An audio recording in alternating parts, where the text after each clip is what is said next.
All right, hello, guys. In today's episode, I interview Glenn, a recent graduate of the online Summit program, and he talks about how he used Summit strength to prepare for a 100-kilometer event over some seriously strenuous terrain over 48 hours. And in this episode, he explores the inspiration behind stepping up from his usual hiking and trekking adventures into this absolutely enormous challenge event, his preparation and training leading into this, the roadblocks and the issues that he overcame, as well as goes into detail around this particular event and all the challenges he faced on the trail. This is an amazing episode to really explore in depth around around preparing for a challenge adventure, as well as stepping up outside of your comfort zone into a really strenuous challenge. So if you are interested in that, this is absolutely for you. So enough from me, let's get into it.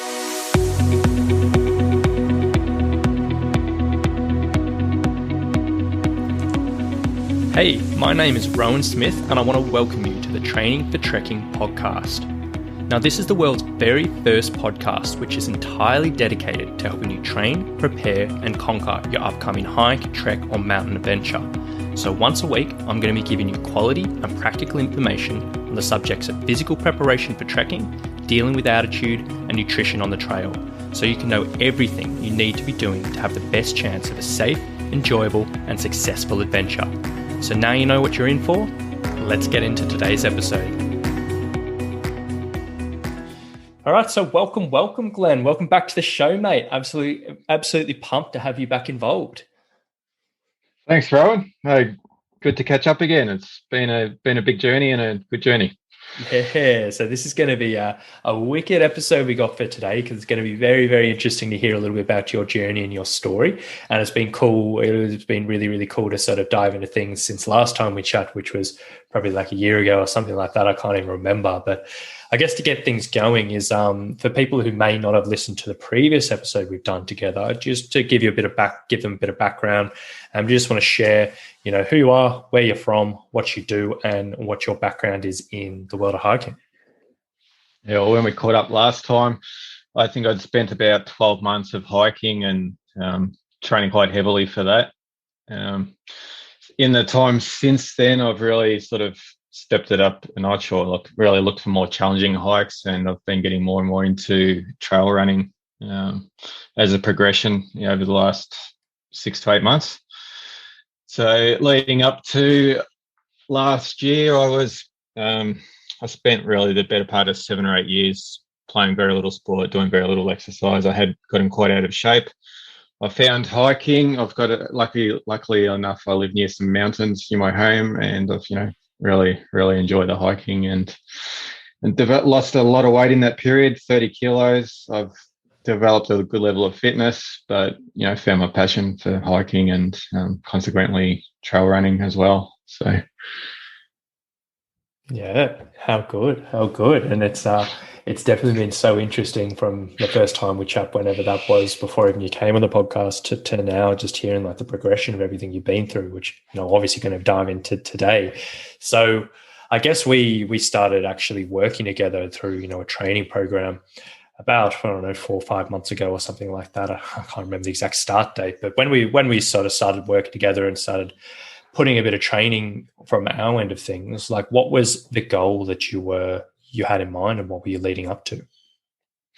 Yeah, well, as I said earlier, I completed quite a lot of hikes leading up to when we caught up last year. I did a 160-kilometer hike across the high country in November, and that was over 5 days. It had quite a heavy pack, 27 kilos I had with me. But I was getting to the stage where I felt like I could sort of reach nearly any challenge that I could come up with.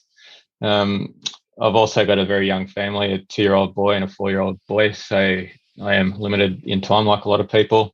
I couldn't really plan a lot of long trips away where I go on these challenging hikes, and I do come from a sporting background when I was younger, so I do like to have some sort of competition, either if it's with myself or with others, and making more challenging hikes is the way I've found a way to take that up in my life. So I guess the progression from that was to get into events and endurance events, trail running. I am potentially interested in mountaineering as well down the track, but it's a bit hard as we don't really live in that sort of environment. But anyway, so once I contacted you, I'd signed up to an event called the Oscars Hut to Hut in Mount Buller. It was a 100-kilometre hike / run, and it's across 10 of the highest peaks in Victoria,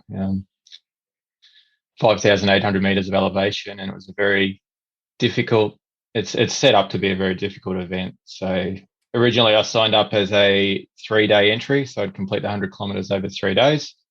But as I grew more confidence in my hiking, I realised I probably wouldn't quite find that enough of a challenge.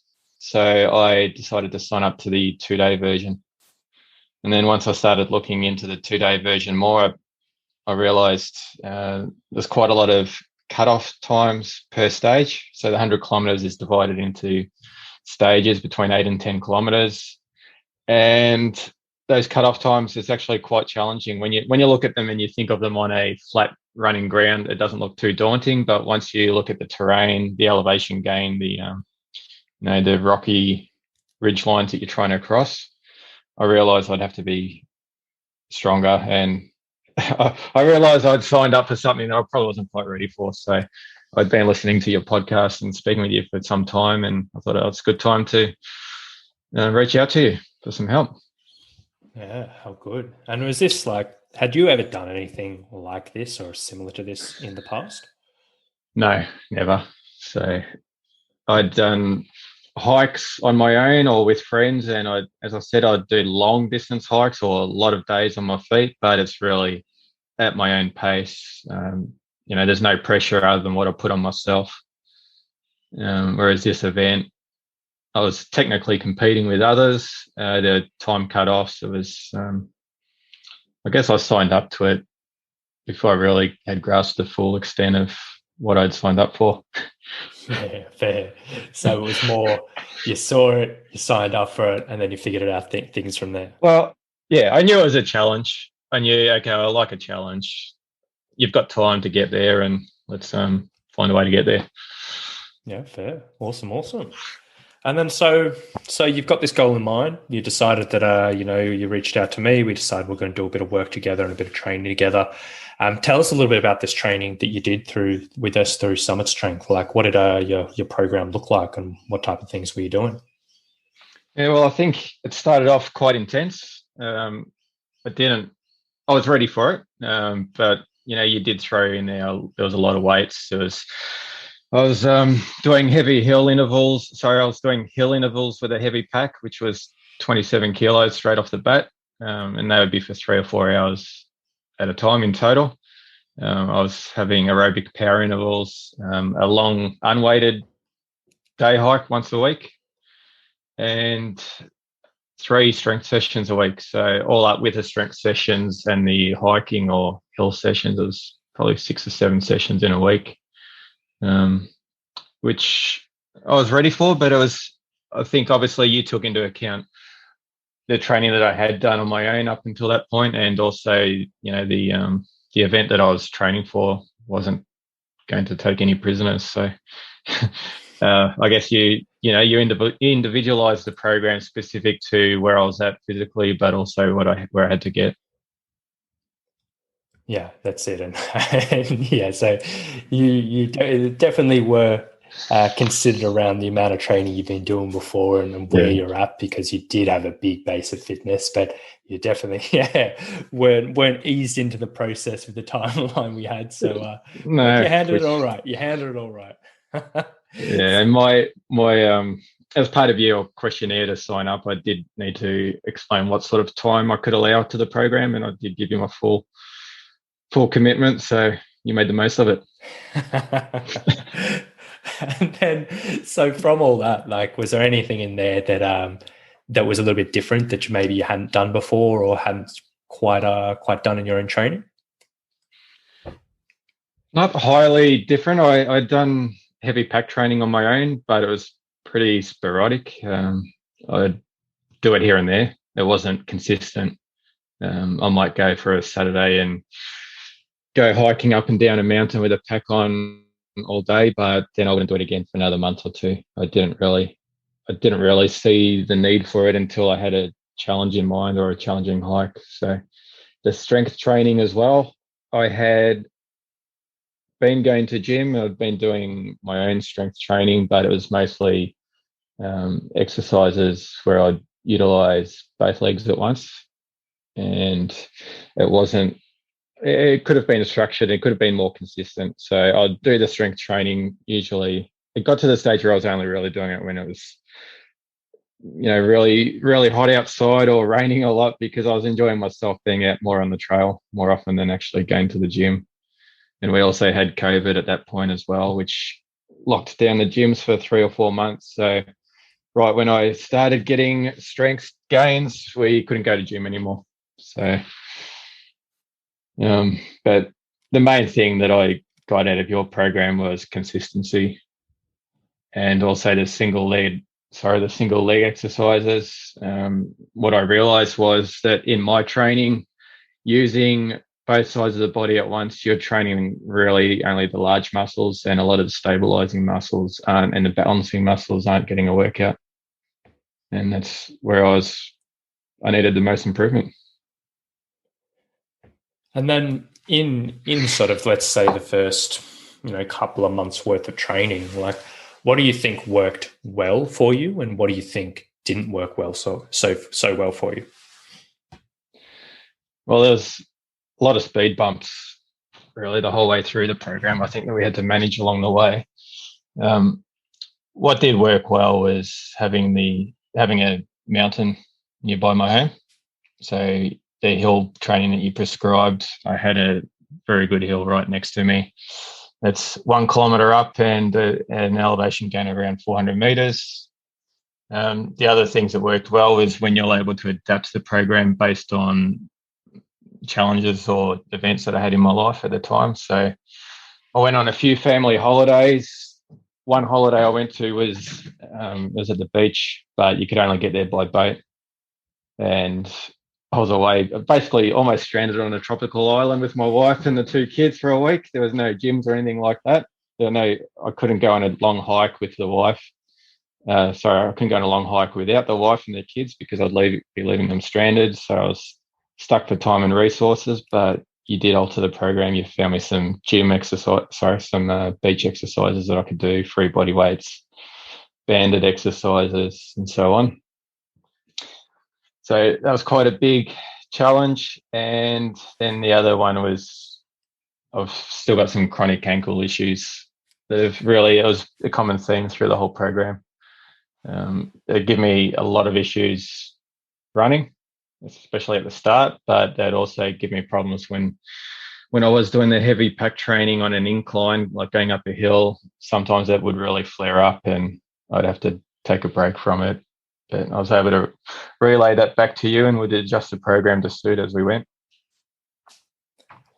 And then I'm not going to ask you this question because I already know the answer. I was going to say, what was probably the thing you liked the least in the training? And I'm pretty sure you're going to say you would have said the aerobic power intervals on the bike. I think it was pulling teeth for you to do something on that. So it would have been, yeah. You prescribed me getting on the bike for 3 to 3.5 minutes as hard as I could, or close to it, I should say. And the elliptical, and I wasn't a fan, but it was a good idea. It still got the heart going really hard without the impact, and I saw the benefit. Yeah. So talk us through. You mentioned before, a couple of things, and talk us through. There were a number of speed bumps in this preparation process. Like, do you just want to sort of talk us through a few of them and what they were, and what you did to overcome them? Yeah, definitely. So, well, the first one was the long hike that I did in the high country. That was very early on in the program. You were scheduling me a 14-week program. I think week 1, I told you I'm off for a week to go for a long hike in the high country. So I think your approach was, okay, that's fine. It'll be good training, but we'll just start on week 2. Week 2, I came back. I was a little bit sore from the hike, but I was still ready to go. And I said, hey, Rowan, my wife's booked in a family holiday next week for a week. So So week 3 of the program, I was off to the beach for a week. So then we had to obviously build in the beach training. Got back from that. While I was away, I decided, as I couldn't go for long hikes, I was trying to find another way to get the exercise going without leaving the wife and kids stranded for so long. So I did some beach running. I did 3 beach runs. They went well. Body held up. I felt fit. I hadn't done any running at all in I would say, the years leading up to that. So I was able to run at about 10K an hour on the sand, which was quite a challenge. So I did 10 to 12 Ks each day. And I felt fit. I felt good. So kept it up. I came back from my holiday and I said, hey, Rowan, I've signed up to a 50-kilometer Surf Coast Century run in December. I think I sold it to you that it would be my standard long training hike of the week. So, which made sense. At the end of the day, 50 kilometers, if you're running / hiking it, I could get it done in 7 or 8 hours pretty comfortably, which was what you were prescribing for me at the time. So in preparation for that, I went on a couple of runs. I had a hike scheduled with a friend the following Sunday. And our plan was to do a 50-kilometer hike down Mornington Peninsula. And he's a runner. He's not a hiker, but he was happy to go hiking. Once we got started, he said, hey, Glenn, let's do some running. So I agreed. I did some running and I was keeping up with him just fine. In fact, I was finding it quite easy. I overtook him quite a few times. And we did a 50K. Basically, we did 50 Ks that day in 6 hours. And that was probably 20 kilometers of that was actually on soft sand. So that slowed us down. So you can imagine how fast we're going the rest of the time. So got back home and I thought to myself, that 50K event that I signed up to, I'm actually going to swap it out to the 100-kilometer event. So a few weeks later, this was about week 6 of our program, I had a 100-kilometer Surf Coast Century run in Anglesey. The plan initially was to hike the whole thing, and they had a cut-off time of 20 hours. So I figured, well, that's 5K an hour. I can do that quite easily. But as I was starting to get into the running more and more, and it was quite a big atmosphere on the day. It was the first major event after COVID lockdowns.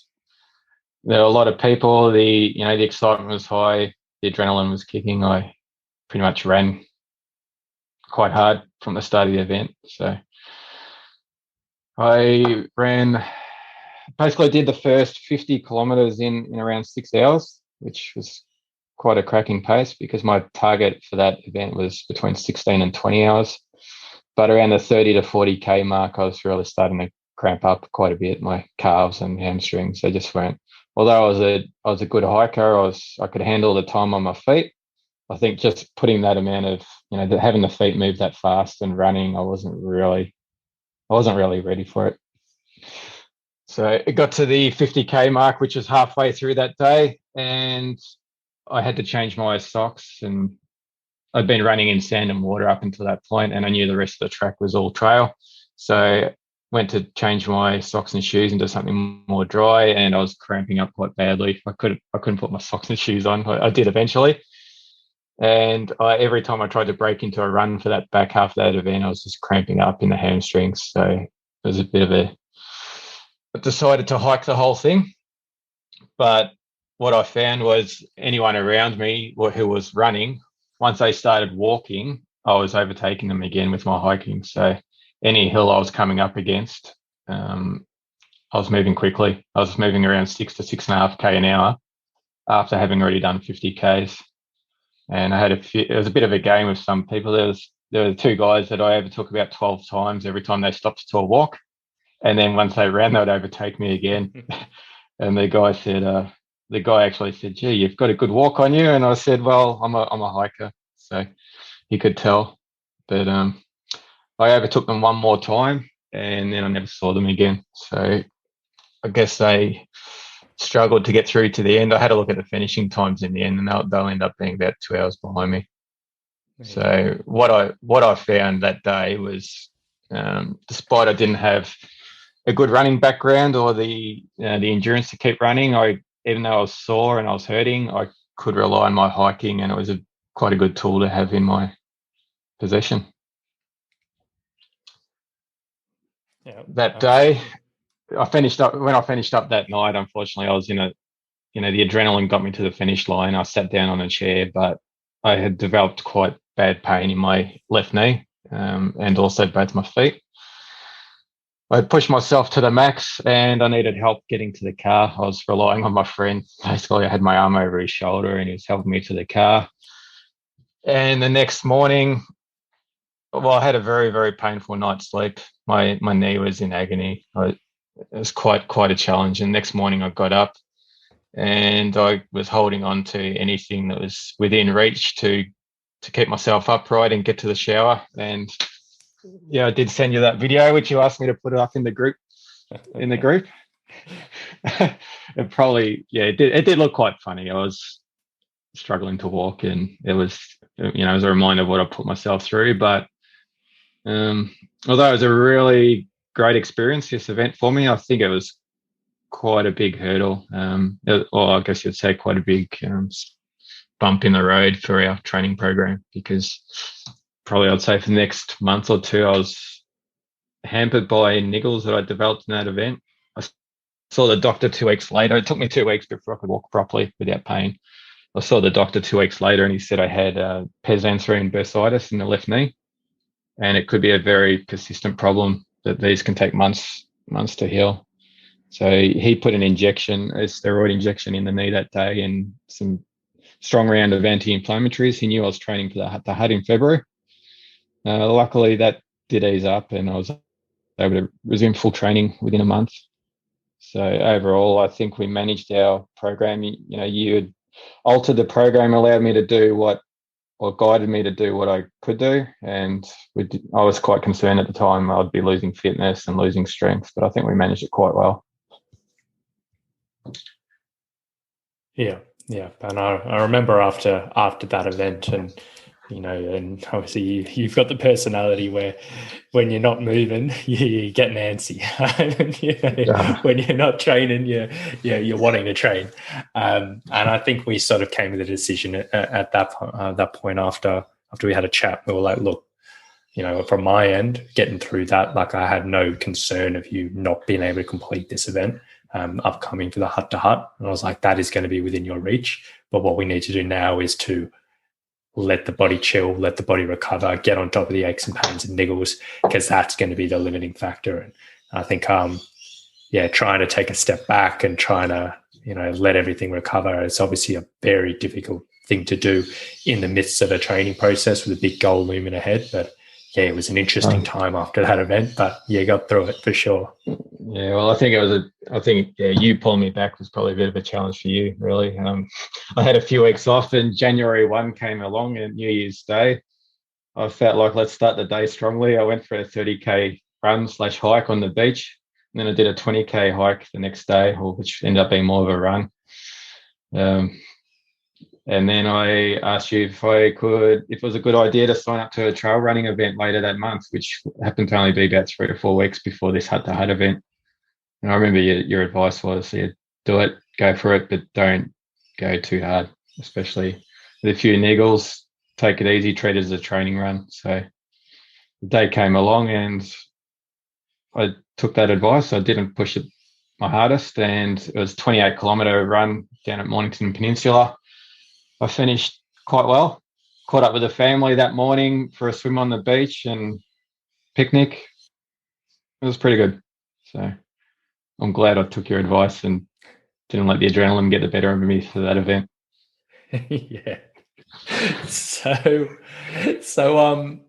let's talk about like the Hut to Hut and the big event we're leading up to. So before we get into the actual day of it all, can you tell us a little bit about how things, so the week lead up and how things changed a little bit for that actual event?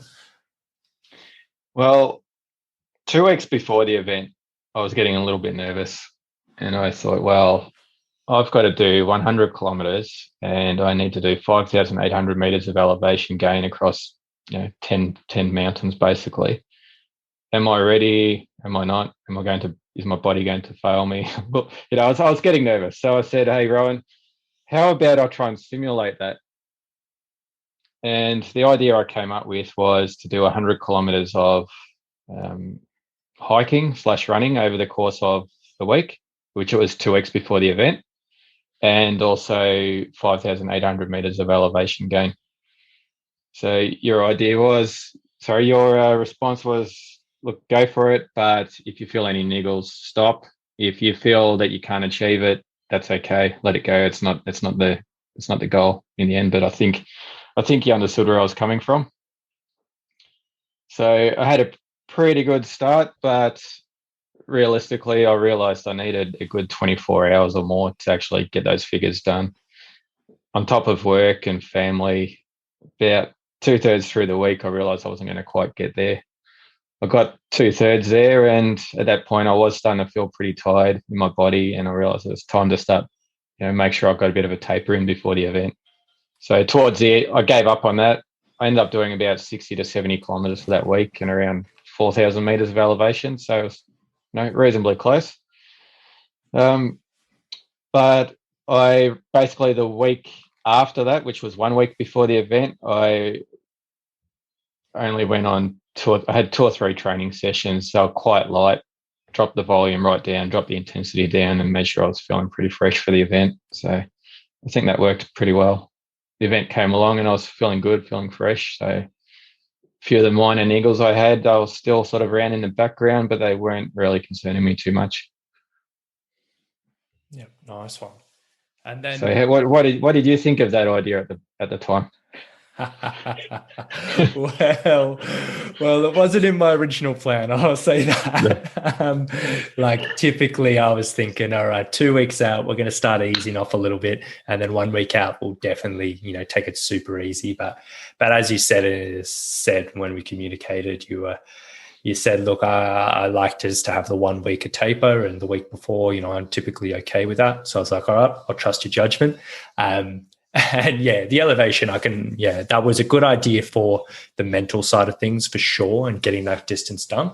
And then I think, it wasn't in the original plan, but it was perfectly doable, for that stage, as long as it didn't flare things up and as long as it didn't take over your life and you felt guilty if you couldn't reach it. So I think you did a really good job of using that sort of autonomy. You got 3/4 through and you're like, all right, look, I've given this a good crack, but probably now's the time to reach off, and you let that go instead of clinging to it. And I think that was really, really important, and you did that really well. So that was the main thing there. So I probably wouldn't recommend most people leading into an adventure like this or a challenge like this doing something like that 2 weeks out. But if you got to do it, you got to do it, I guess. No, and I appreciated your advice. My wife told me I wasn't going to be able to do it, and that even more so made me want to make sure I did. And halfway through the week, I realized I was just putting the pressure on myself that it didn't need to be there. Your advice was to let it go if I felt it was a good idea, and I went ahead with that. And yeah, that's what we want. And then sort of let's talk about the event now. So I know in the couple of days beforehand, you guys went through a little lockdown scare again with COVID, and things changed a little bit. So with the event, what were the changes that happened in those couple of days prior? Yeah, so it's a 100-kilometer course. It starts from Mount Buller. It's across the Victorian High Country. There's a lot of technical and rocky terrain. There's a lot of shrubs. There's a lot of river crossings that you need to get through, which are around knee high, and they're quite a strong current. The cause behind the event, it's to raise awareness and money for autism. So the event organizer, he's got 2 boys with autism, and he's actually named to the Oscars event after his oldest son, Oscar, and they've got a shorter event, which is 50 kilometers, called the Archie, and which is also his other son's name. So the 100K event, you've got 3 options. You can sign up for a 3-day version, a 2-day version, or a 1-day. The 3-day was originally what I'd signed up for. It's fairly doable if you're a good trekker or hiker. The 2-day, it starts getting really challenging because it's broken down into stages, and each stage has a cut-off time and an overall cut-off time that you need to maintain. So day 3-day version, it's fairly doable. Day 2, you definitely need to be introducing some running into the event to make the cutoff times. And the 1-day version, you need to qualify for it in advance, and you really need to prove yourself that you can be doing that event, because I think the cutoff time overall is 18 to 19 hours, and you really need to have a lot of experience there and fitness to do that. So I recognise I wasn't quite at that stage, but I did want to push myself. So the actual event, as you're in the high country, the weather can be unpredictable. There's a lot of mandatory gear that you need to carry around. You've got you need to bring thermals, you need to bring first aid kits, snake bite kits. You need to bring waterproof jacket, waterproof pants. Even though the weather is over 30 degrees, you need to be ready for the worst of conditions. You also need to be bringing along your sleeping bag and your sleeping mat. So basically all your sleeping and hiking gear, other than your tent. So they would carry the tent to where you plan to lay off, but everything else you need to be bringing with you. So that can really add up to 8 or more kilos at a time, which moving quickly over that sort of terrain and distance, it adds up. So as you said, the week before the event, we had a few COVID cases in the community. It came out of hotel quarantine, and Premier was getting concerned. He put us all into a lockdown, mandatory lockdown for 5 days. And there's no certainty that at the end of that 5 days we'll be getting out of it. So really that put the event into uncertain times. We didn't know if it was going ahead or not. Obviously we're all in the same boat, but I was coming from the angle of having trained so strongly for it and building up to it, that to have it all gone in the last minute, it was a lot to grasp. So the end of the 5 days, the Premier announced that the lockdown will be removed as of 11:59 that night, which was the Tuesday. So I think it was the Wednesday night, which was 2 days before the event. So the event organisers held a Facebook Live meeting with everyone competing and advised what their plans were. So luckily they did have a solution, but the 100K event couldn't proceed anymore because it just stretches out too far into remote areas in the high country. The whole course needs to be marked out, and they basically advised they'll need 3 or 4 days to safely mark out the course. Given that lockdown only finished the day before the event started, that they wouldn't have time to do that, to mark out that event. So what they did come up with was anyone entering the 100K event could do the Archie, which is a 50K, but they'd do that twice. So on the Friday morning, they'd started and do it in the reverse of the traditional course. And then on the Saturday, day 2, they'd be doing it the standard way. So essentially it was just as many kilometers over 2 days, but the 50K course had 14 river crossings in each day. That's really the part that I was most not looking forward to, having my feet wet for that. You can't stop and dry your feet. You can't take your shoes off. It just takes too long. So that's really probably the only thing I hadn't trained for, was having my feet underwater, going through a river crossing, and then keep hiking and running afterwards. So anyhow, we did have a solution there. So it was a 50K event twice. The benefit that I had was I didn't have to carry the sleeping bag, didn't have to carry my mat, still had to carry all the mandatory gear, but the pack was a bit lighter and we had a bed to sleep in that night. So we started at 5 a.m. each day, and the 50K runners or trekkers, they still had their event the Saturday morning, but they started at 6:30 and we started earlier. So it was good. We still had an event, still went ahead. It was really still, I'd say it was just as challenging. It replicated parts of the 100K course, and it was a very big relief, because obviously the event wasn't going to be postponed. They had put so much money into making the event happen on that day. They had, they'd bought all the merchandise and all the food. Basically, the money was spent, is what they advised, and they weren't going to be able to rebook it or reschedule it. So it was either going ahead in this format, which it did, or it wasn't going to go ahead. And if you couldn't make if you didn't want to participate in the event in this way, unfortunately, you wouldn't get your money back. And I think most people are pretty understanding of that, especially given that it's a charity. It's a good cause. So we're all in the same boat. So. And then so you've gone through that, replanned, readjusted. You've got the new route ahead of you. You've got the hotel to sleep in. You roll in there, day one, early in the morning, start of the event. Tell us how it all went. Went good. I had my alarm set. Had my alarm set for 4 a.m. I asked my wife to also set her alarm just in case I slept through mine, but she's obviously at home with our 2 kids, and she didn't think she wasn't too keen on the idea. So anyway, luckily I woke up to my alarm. Got to the start line. Fairly big atmosphere. There would have been, I don't know, I think it was around 160 people at the start line. Everyone started in waves.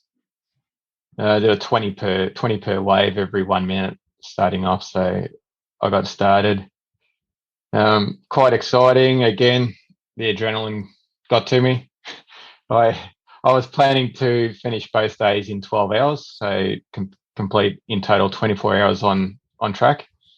And basically the first day, the reverse or whatever was all downhill for the first 40 kilometers and then all uphill for the last 10 kilometers. What I ended up finding was that I ran the majority of the first 30 to 40K all downhill. And I didn't bring my trekking poles either, which was quite a big mistake. But anyhow, after 40Ks, I was flying. I was loving it. Everyone on the course, they were very friendly. The atmosphere was great. Everyone was excited to be doing the event. I found I had done the first 40Ks in around 5 to 6 hours, which I was well on track to beat my 12-hour target.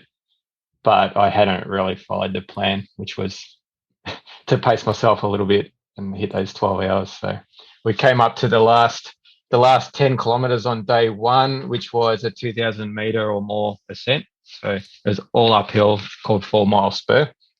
And then it finished off with a summit of Mount Buller. So they had allowed 7 hours as a minimum to complete that last 10 kilometers. So that's only, 1.3K an hour. As you can imagine, that speaks for the difficulty of the section. So all uphill, steep, technical parts. My aim was to do that section in 3 to 4 hours, which I basically did. So there was a lot of suffering out there, though. there were people, like, it was over 30 degrees. You're going through parts of it quite thick vegetation, so there's no wind. You're just suffering. And then halfway up, they had a photographer planted there, taking photos of everyone enjoying their suffering getting up that hill. So 80% of the way up, I started cramping quite badly in the right calf and the right hamstring. That's when I really regretted not bringing my trekking poles, because I was not really able to take the weight off those legs, and I still had to get to the top and climb the summit. So I got there. I was taking it step by step. It was quite painful, but I got to the top. And then from there, you've got a 2 to 3 kilometer stretch where you go back down the summit and into the town of Mount Buller. And then I realized I'd basically pushed all of that first day, all that running downhill for those 30 or 40Ks, had taken its toll on my knees. And I was in a lot of pain. I couldn't run. I couldn't break into a run anymore. Every step going downhill was hurting. I got there, though. I was still moving in a decent trekking pace, but it was a lot of pain. So I got to the finish line. There's pretty good atmosphere there. I finished in 9 hours and 20 minutes, which was 3 hours ahead of my 12-hour target. And it put me in the top third of the competitors for that day. So out of 152 people, I was in a top third. So I was feeling great, but I was a little bit sore. So next morning, it all happens again. You put a Facebook post online, and it was quite encouraging. There was a lot of people in the Summit Strength community wishing me well, and applauding the effort and wishing me good luck for the following day. So I did actually take a lot of encouragement out of that. It was very appreciated. Next morning, I got up and it was quite a painful. Well, I had a few niggles. My knees were sore, and I had to get to the finish line and do it all over again.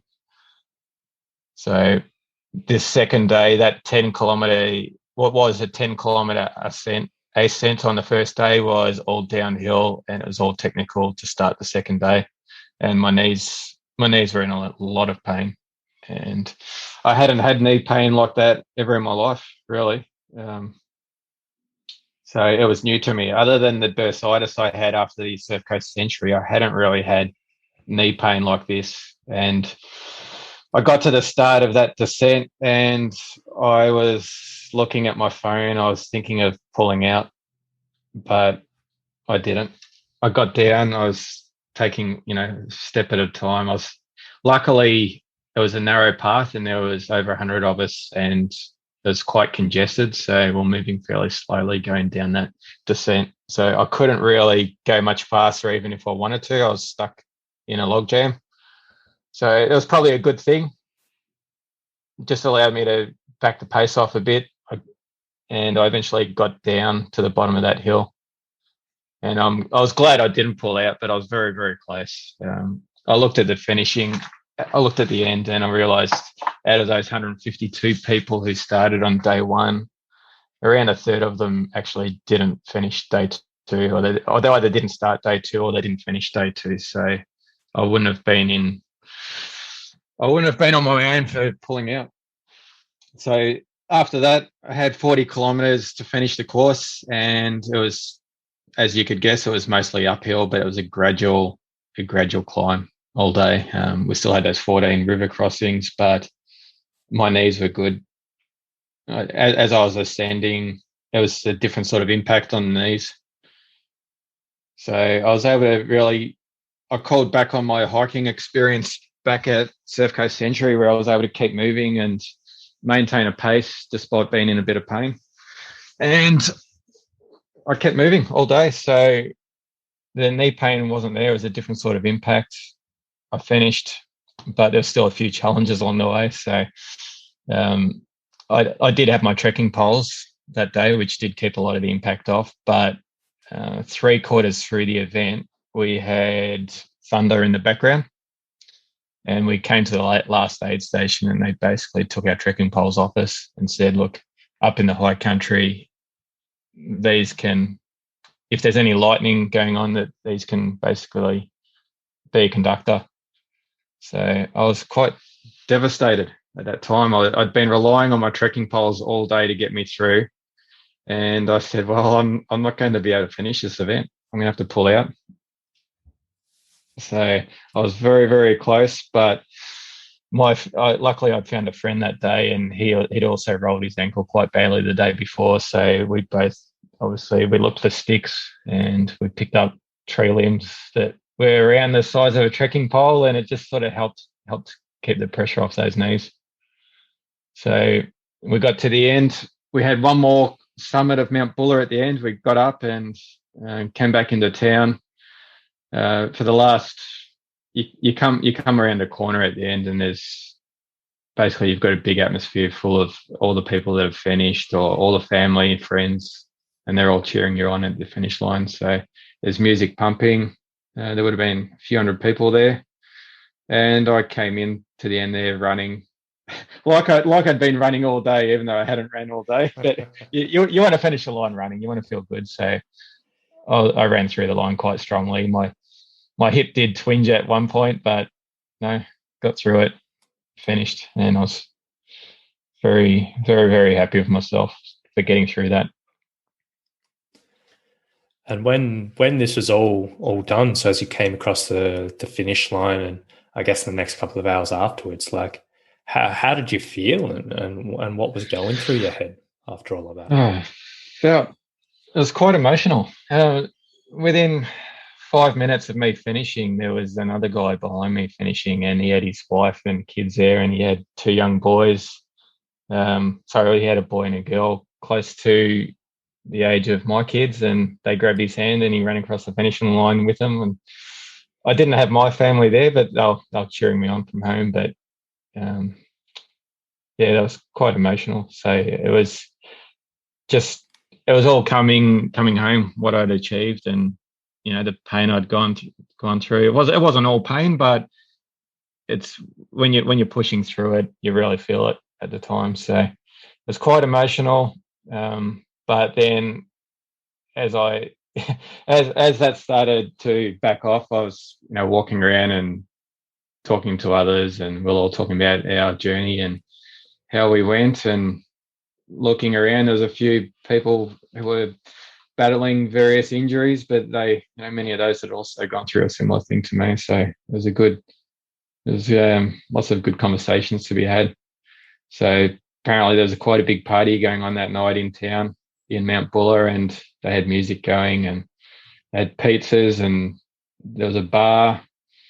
But unfortunately, I wasn't really, I was happy to hang around for an hour or two and talk to people, but I really wanted to get back to my hotel room and have a shower and recover and try and get my body mending. Yeah, fair. That makes sense. So did you do anything to celebrate in the next that day or the next couple of days, just to sort of signal that what you've accomplished? Well, not really. No. It was more reflection. So basically, I felt within myself what I'd achieved. That was really my celebration. Knowing what I'd pushed through, knowing how long of a journey it was to get through this, leading up to the event and getting through it. I was back at work 2 days later. I was, the knees were sore. I really wanted to get out there and start hiking again, or get running again, but I wasn't able to. I got home. I was really wanting to talk to my wife and tell her all about it. Really, that was my celebrating, to share it with her. That's really what I wanted to do. But it was dinner time when I got home, and the kids were having dinner and they were talking over me, wouldn't allow me to speak to my wife. So, so it was quite different. So it's sort of, for that time, rather than sitting down with the family having dinner, I went off to my room and just had a bit of a lay down and reflected on what I'd achieved and how I was feeling, and let it all sink in. It was quite a different feeling. It was just, it's hard to explain really, but I guess you'd say reflecting and letting it all sink in, what you'd done. So later that night, the boys were in bed. I sat down with my wife and told her all about it, and showed her a lot of photos on Facebook and that other people had taken, and went through the finishing times. I realized, I think in the end, I finished 62nd out of 150 something people. I was really quite pleased with that. But really my celebration was sharing it with my wife, who couldn't have been there at the time, but yeah. Yeah, absolutely. And yeah, it was such an unreal achievement that you've accomplished with all of that. And, for the fact of, number one, purely getting through something like that is just absolutely crazy. Number two, getting through that with all the sort of, the aches and niggles and speed bumps that you had previously. And then even on beyond that is getting 62nd out of 150 odd. That's absolutely such a phenomenal achievement, mate. So yeah, I really do hope that reflection, you're proud of that reflection, because yeah, it's absolutely unreal. No, I really was, because I was coming from a background where 18 months before I was 30 to 35 kilos overweight. I hadn't done any exercise, and over the course of 18 months, I was in an event such as this, and I was competing with people that had been doing this for many, many years, and they'll, there's a lot of very fit trail runners there, and basically came out in a respectable position, and it was just, it was amazing. Amazing to get there and reach that level. So your support definitely helped me along the way. Oh, it's so good, mate. So good. So the big question now is what's next on the list? What are you thinking about?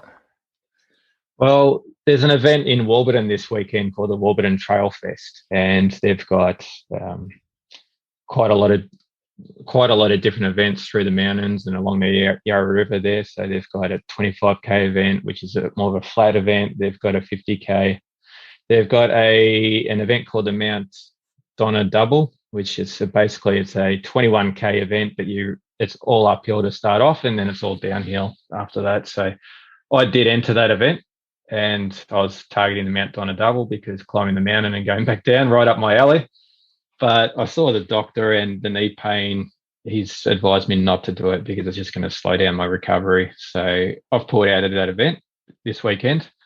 But my wife is still running the 25k event on the Saturday. I'm going to go and cheer her on. It's a long weekend, so we'll be enjoying the atmosphere down there and mingling with others. And I'm also volunteering on the Sunday in the time period where I would have been competing. I'll be at least getting out there on the trail and helping others through their journey, being part of the event, giving a little back. It's not a full day thing, but it's good to do, good to be part of it. So beyond that, I've got a plan I'd like to do some other trail, alpine type trail in April or May. Nothing major, nothing like this, not 100 kilometers, probably something that I can do in a day between the 40 and 60k range. But again, it depends on how well I recover and how well I can keep training up until that. And then at the end of June, I've got the Larapinta Trail, which is the end-to-end hike that was planned to be done last August, and that had to be cancelled due to COVID. So really looking forward to that. It's 230 kilometres in Northern Territory. It starts from Alice Springs, and we're planning to do that over 2 weeks. So I'm not treating that as some crazy event where I'm trying to smash as many Ks as I can in a day and hit as many hills as I can. I'm really hoping that we can enjoy the beautiful scenery, enjoy the event, and take time to, I guess, smell the flowers, smell the roses, whatever the saying is, but really enjoy actually being out there hiking and enjoy hiking for what it is, as opposed to where I'm always otherwise trying to push myself as hard as I can, which I think there's a time and a place for that, but I think you also need to enjoy yourself out there at times as well. So, enjoy yourself where you're not punishing yourself, you're not pushing yourself to the extreme. But I have actually signed up to another event in November, which is now 8 months away, and it's called the Great Southern Endurance Run.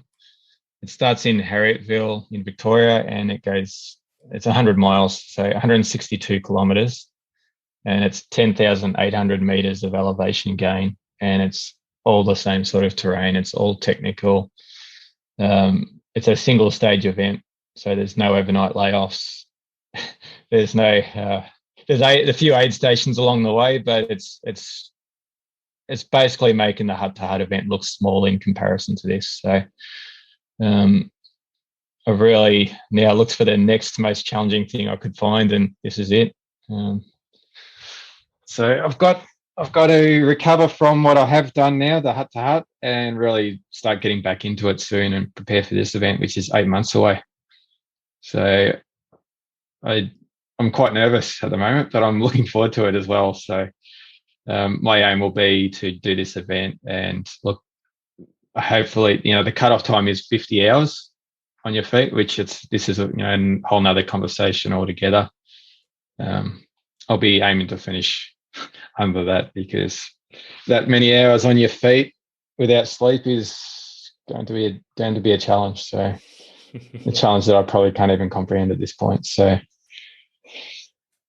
unreal. So a few cool things coming up over the next 12 months, or not even 12 months, next 10 months or so. How good. Yeah. How good.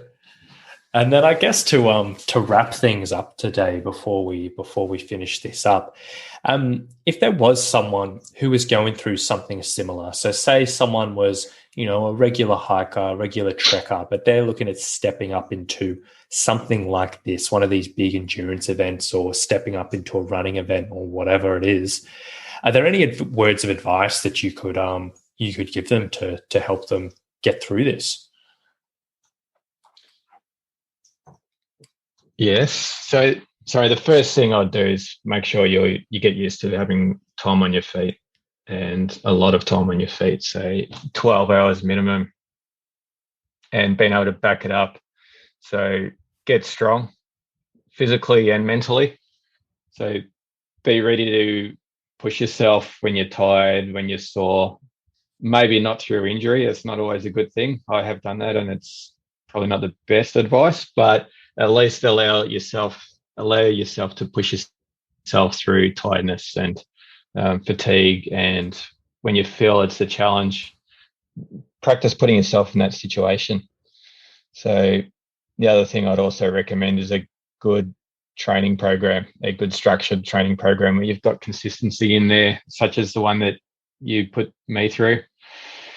I'd also recommend, if you're doing an event like this, to actually go out there before you do it and do a reconnaissance of the course, work out what times you need. If it's a timed event, work out what times you have available, work out what your abilities are in each segment, how long it will take you, get a strategy together for the day or for the week or whatever the event will be. But try to practice that actual course and gauge your ability and get a plan together for the day. If you're able to do this course or do a similar course well in advance, get an idea of where your weaknesses are as well. So, which in the last podcast that we had a chat about, I was regularly doing this. I was mostly through day hikes, but I was taking good note of where I was struggling and physically, and putting a plan in place to strengthen that weakness. Awesome, mate. Awesome. And definitely, a few really, really important things there and super beneficial things there. So that's, great advice. Great advice. I'm really happy you brought that up. And I just want to say, thank you for coming on again, mate, and talking about all this, because I think, it is such an incredible challenge you've set yourself and got yourself through. And I know there's, this podcast is about hiking, about trekking, and I know a lot of hikers are listening to this. But I also know a lot of people are, considering stepping up into something similar to this, whether it's something as extreme as this, or it might be a 50-kilometer event, or it might be whatever it may be. So I feel like this is going to be really, really handy to just get a bit of insight around the preparation for something like that, and just to hear, the struggles that you've gone through. I think it's going to be really useful for a lot of people who are considering a step up like this. So I really appreciate you coming on board, mate. I appreciate your help through the journey, and I hope there are people out there that can resonate, because I've gone through an event like this and the training leading up to it, and I haven't come from a strong background where that was part of my life the whole way through. It's really been a short journey, some mental strength and preparation, and a good plan from yourself that was able to help me get through it. So personally for me, it's been one of the best things I've ever done. It's done a world of good for my confidence, and I'm obviously planning even bigger things in the future. So I think if you want to challenge yourself, these are the sort of things you can do. And I recommend anyone that wants to try and, challenge themselves and take it to the next level to give something like this a go. Awesome. And I must also say, thanks very much for your support through the whole journey and listening to all my crazy ideas and giving me some guidance and helping me structure things up and really, really get there in the end. Oh, it's been absolutely my pleasure, mate. Absolutely my pleasure. So thank you so much again for coming on board. Really, really appreciate it. So there you go, guys. I really do hope you've enjoyed today's episode, and I really do hope you've gotten a bit of value out of hearing Glenn's incredible story. Now, if you were interested in learning a little bit more about the training and preparation program Glenn used to step up into this big adventure, you can find the online summit program at summitstrength.com.au/online. And you can read all about what the program involves and how it can get you fit, strong, and resilient for any adventure that you set your mind on. So you can check it out at summitstrength.com.au, or I'll leave a link in the show notes below. So thanks for listening, and we'll talk to you soon. Bye.